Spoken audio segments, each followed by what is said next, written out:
देखिए, पिछले 2 साल से भारतीय जनता पार्टी की ईडी चिल्ला रही है तथाकथित शराब घोटाला। 2 साल से लाखों पन्नों का डॉक्यूमेंट्स इन्होंने रजिस्टर किए हैं। 500 कितने 564 लोगों को इन्होंने गवाह के रूप में पेश किया है, लेकिन फिर भी अरविंद केजरीवाल जी के खिलाफ कोई सबूत नहीं मिला। आप लोअर कोर्ट का ऑर्डर पढ़िए। लोअर कोर्ट के ऑर्डर में लिखा है there is no money trail. कोई भी मनी ट्रेल नहीं हुई, कोई भी ऐसा सबूत नहीं पेश किया गया जो अरविंद केजरीवाल जी को दोषी करार दिया जाए। लोअर कोर्ट ने यह भी कहा है कि ED is behaving in a biased manner. दुर्भावनापूर्ण तरीके से ईडी जांच कर रही है, ईडी बिहेव कर रही है।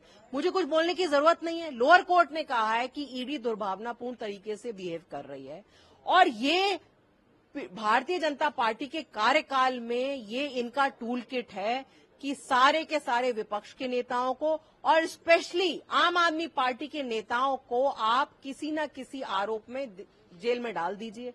उसके बाद आप दिल्ली के सारे जो प्रोग्रेस है, काम को रोकने की कोशिश करिए। दिल्ली में चुनाव में आप हमें हरा नहीं सकते, तो इनको लग रहा है कि इस तरह के षड्यंत्र करके ये हमें हरा देंगे। अगर इनमें हिम्मत है तो ये केजरीवाल जी को दिल्ली में चुनाव में हरा के देखें। देखिए, वहां पे पूरा प्रशासन की लापरवाही रही है कि जितने लोगों की वहां पे उनको अप्रूवल थी, उससे ज्यादा लोग इकट्ठे हुए। तो इसकी पूरी जांच होनी चाहिए, तहकीक डीपली इसकी जांच होनी चाहिए कि कौन इसके लिए जिम्मेदार है। जो जिम्मेदार है उनको कड़ी से कड़ी सजा मिलनी चाहिए, और वहां पे जिन लोगों ने अपने प्रियजनों को खोया है, उन परिवारों को ज्यादा मुआवजा मिलना चाहिए, ज्यादा से ज्यादा मुआवजा देना चाहिए।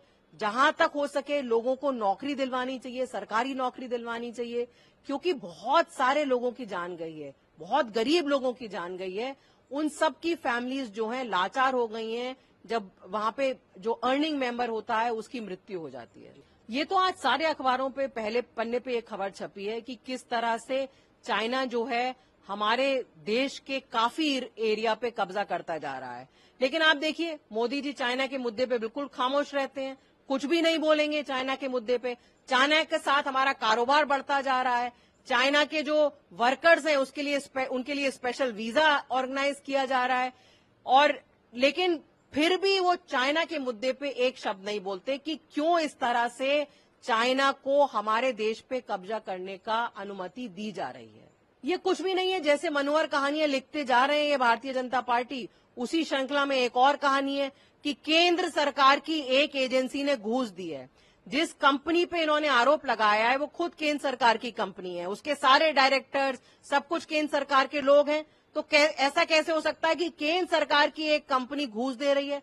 इसका मतलब केंद्र सरकार घूस दे रही है? ये तो एकदम हंसने वाली बात है। पहले वो अपनी एजेंसी की जांच करवाएं कि कैसे केंद्र सरकार की एक एजेंसी ने घूस दी है।